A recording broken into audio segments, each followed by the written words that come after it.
ये इस तरह बंध गई तेरी साड़ी। ठीक है, अब एक बार तू प्रैक्टिस कर, मैं रसोई का काम कर लूं। मम्मी, आप मुझे रेडीमेड बनी साड़ियाँ नहीं दे सकते हो? ये साड़ी बांधना तो मुझे मुसीबत लगता है। अच्छा, फिर तेरी सास के ताने सुनूं कि बेटी को साड़ी बांधना नहीं सिखाया। चुपचाप साड़ी बांधना सीख ले, तब तक मैं काम निपटा लूं। क्या मुसीबत है मम्मी, ये क्या है? मेरे से नहीं हो रहा ये। हाँ नहीं तो। मेघा, बच्चों सी हरकत मत करो। मेरा क्या नहीं सीखोगी बांधना तो? ससुराल में ढूंढती रहना साड़ी बांधने के लिए किसी को। ये है मेघा जिसकी शादी होने वाली है, पर मेघा की मम्मी उसे बहुत बार साड़ी बांधना सिखा चुकी हैं। पर वो है कि उसे साड़ी बांधना आ ही नहीं रहा। वो तो साड़ी बांधने को मुसीबत समझ रही है, इसीलिए बहुत परेशान है और बार बार साड़ी बांधने की कोशिश कर रही है। कुछ देर बाद जब मेघा साड़ी नहीं बांध पाती तो गुस्से में मुंह फुलाकर किताब पढ़ने लगती है। तभी उसकी नजर किताब के एक पन्ने पर जाती है। सास को रिझाना है तो आइए जादूगरनी सितारा से नुस्खा ले जाइए। अगर मैं जादूगरनी सितारा से अपनी परेशानी कहूँ तो कोई ना कोई जादू तो बता ही देंगी। मेघा जादूगरनी सितारा से मिलने के लिए उसके पते पर जाती है और अपनी परेशानी कहती है। देखो मेघा, मैंने तुम्हारी परेशानी सुन ली है। मैं तुम्हें एक जादुई साड़ी दूंगी। वो साड़ी रंग और डिजाइन बदलती रहेगी। साथ ही तुम्हें एक मंत्र भी बोलना है, न बंगला न घोड़ा गाड़ी, सबसे प्यारी मेरी साड़ी। पर एक बात का ध्यान रहे, अगर किसी ने इस जादुई साड़ी का राज जान लिया तो ये साड़ी गायब हो जाएगी। नहीं जादूगरनी जी, मैं इस बात का ध्यान रखूंगी। आपका बहुत बहुत शुक्रिया, आपने मेरी बहुत बड़ी परेशानी हल कर दी।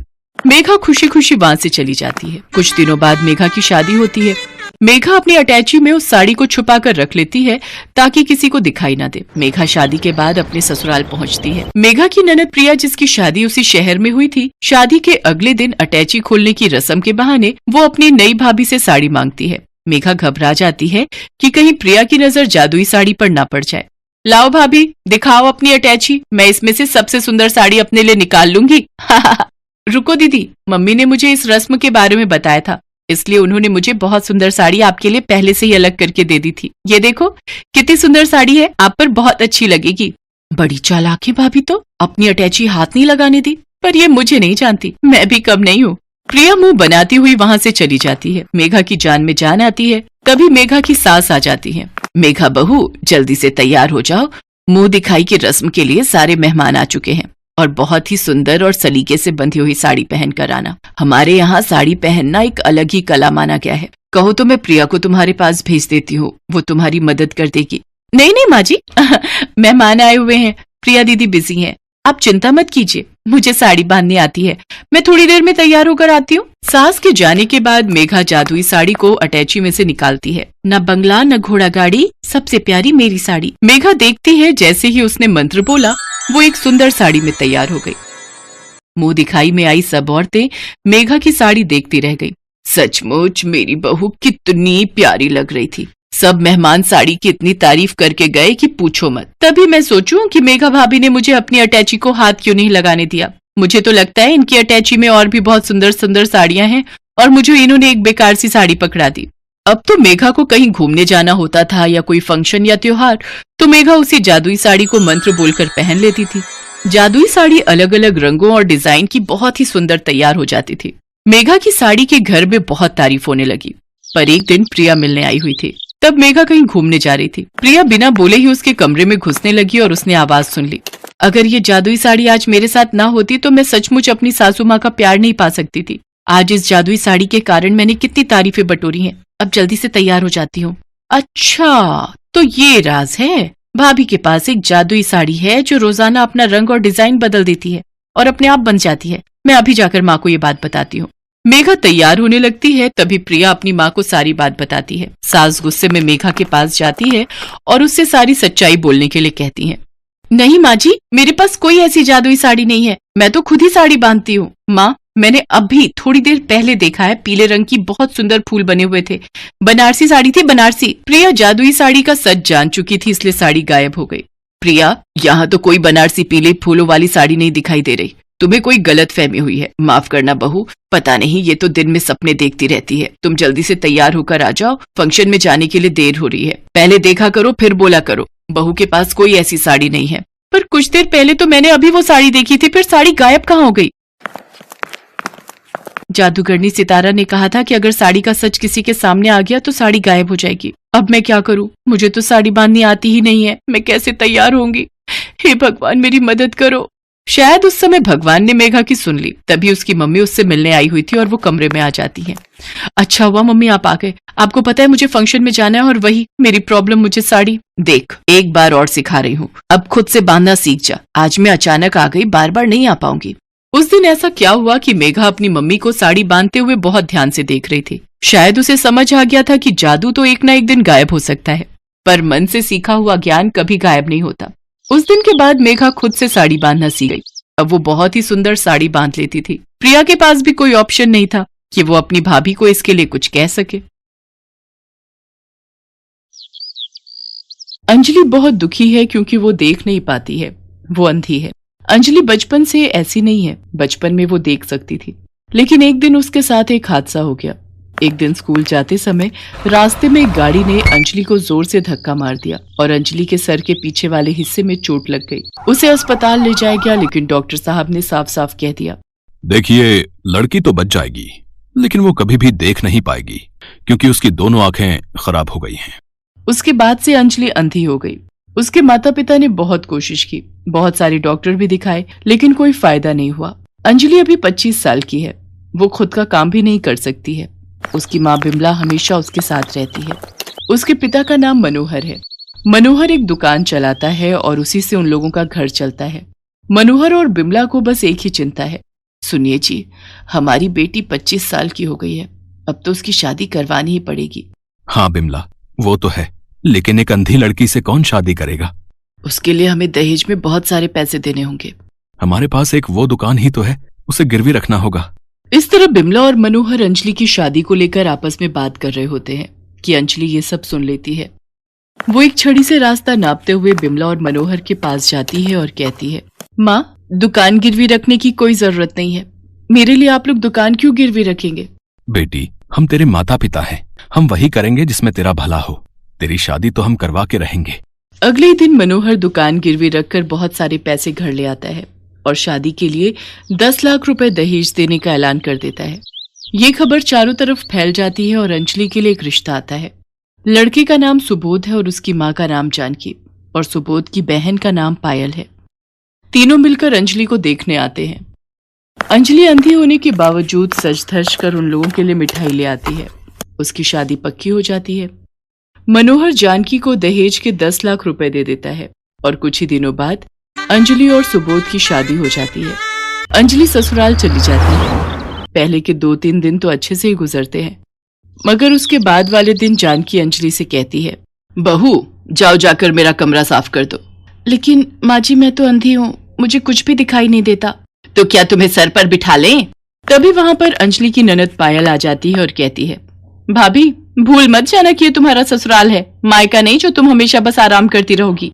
यहाँ रहना है तो घर का कुछ काम तो करना ही पड़ेगा। नहीं नहीं पायल, मैं आराम नहीं करती हूँ, वो तो मुझे कुछ दिखता नहीं है, वरना काम करने से मुझे कोई ऐतराज नहीं है। अब जानकी चिल्लाना शुरू करती है, चुप रह कलमुही कामचोर कहेगी, हमेशा बस अंधी होने का फायदा उठाती है। जो बोल रही हूँ वो चुपचाप सुन ले, नहीं तो मार मार कर यहाँ से दफा कर दूंगी। ये सुनकर अंजलि घबरा जाती है, साथ साथ उसे बहुत डर भी लगने लगता है। डर के मारे वो बड़ी मुश्किल से चलते हुए जानकी के कमरे में जाती है और झाड़ू से कमरा साफ करने लगती है, लेकिन उसे तो कुछ दिख ही नहीं रहा था।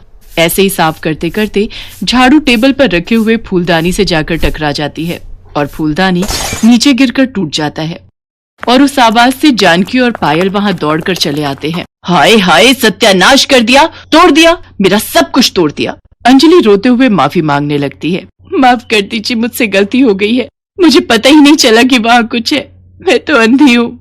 फिर से वही बात, माँ भाभी ऐसे नहीं सुधरेगी।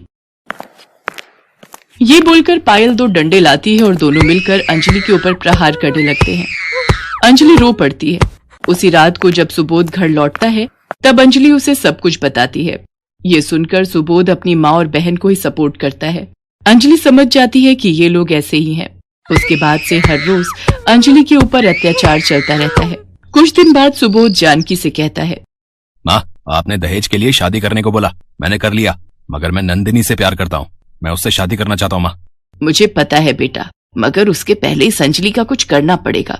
मेरे पास एक आइडिया है माँ। पायल आइडिया बताती है और सभी वो करने के लिए राजी हो जाते हैं।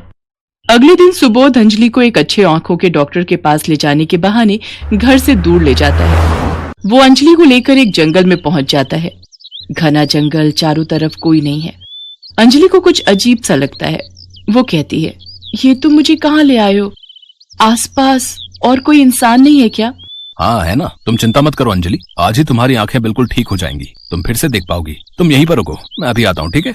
ये बोलकर सुबोध वहां से चला जाता है। अंजलि अकेली जंगल के बीचों बीच खड़ी रहती है। शाम हो जाती है। बहुत इंतजार के बाद भी जब सुबोध नहीं आता है, तब अंजलि सब कुछ समझ जाती है और वो रोने लगती है। हे भगवान, ये मेरे साथ क्या हो रहा है? क्यों हो रहा है? मुझे पता है मेरे पति मुझे यहाँ छोड़कर भाग गया है। मैं अंधी हूँ, उसमें मेरी क्या गलती है? तभी वहां पर एक बूढ़ी औरत आ जाती है और अंजलि से कहती है, बेटी, तुम्हारे पास कुछ खाने को मिलेगा? मैंने 2 दिन से कुछ नहीं खाया। अंजलि के पास सिर्फ 2 बिस्कुट थे। बूढ़ी औरत की दर्द भरी आवाज सुनकर अंजलि को दया आती है और वो 2 बिस्कुट उस औरत को दे देती है और अचानक से एक चमत्कार हो जाता है। वो बूढ़ी औरत जंगल की देवी में बदल जाती है। अंजलि, मैं इस जंगल की देवी हूँ। मैं बूढ़ी औरत के रूप में तेरी परीक्षा ले रही थी। तूने सब कुछ खो दिया है। तेरे पास सिर्फ 2 बिस्किट थे और वो भी तूने मुझे दे दिया। मैं प्रसन्न हूँ। बोल, तुझे क्या चाहिए? देवी, मैं अंधी हूँ। दया करके मेरी आंखों की रोशनी मुझे लौटा दीजिए। जंगल की देवी अपनी जादुई शक्ति से एक जादुई चश्मा लाती हैं। अंजलि, ये जादुई चश्मा है। इसे पहनते ही तुझे फिर से सब कुछ दिखाई देने लगेगा। अंजलि उस जादुई चश्मे को पहन लेती है और उसे सब कुछ दिखाई देने लगता है। पेड़, पौधे, आसमान, जमीन, सब कुछ। अंजलि खुशी से झूम उठती है। जंगल की देवी, आपका बहुत बहुत धन्यवाद। मुझे सब कुछ दिख रहा है। इतनी खुशी मुझे जिंदगी में कभी नहीं मिली। अंजलि जंगल की देवी को धन्यवाद देकर वहां से चली जाती है। वो इधर उधर घूमकर अगले दिन सुबह ससुराल पहुंचती है, लेकिन वहां जाकर अंजलि देखती है कि सुबोध ने नंदिनी नाम की एक लड़की से शादी कर ली है। अंजलि को देखकर वो लोग बहुत चौंक जाते हैं। अरे, तुम कहाँ से आ गई? तुम्हें तो कुछ दिखाई नहीं देता है ना? हाँ, तुम तो अंधी हो। तुम्हें तो अब तक किसी जानवर के पेट में होना चाहिए था। इतने घने जंगल से तुम लौट कैसे आई? ये सुनकर हंसते हुए अंजलि कहती है, मुझे पता है तुम लोग मुझे मारना चाहते थे। सिर्फ और सिर्फ दहेज के लिए तुम लोगों ने मुझे इस घर की बहू बनाया, लेकिन अब मैं सब कुछ देख सकती हूँ। अब मैं तुम सबको मजा चखाऊंगी। ये सुनकर सभी हंसने लगते हैं। पायल कहती है, तुम्हें क्या लगता है तुम अकेली एक औरत हम चारों को हरा सकती हो? तभी सुबोध की नई पत्नी नंदिनी कहती है, मैं समझ गई हूँ कि ये कैसे देख पा रही है। कहीं से इसे ये चश्मा मिल गया है, इसी की वजह से ये देख पा रही है। हाँ, तुम सही कह रही हो। पहले तो ये चश्मा नहीं था।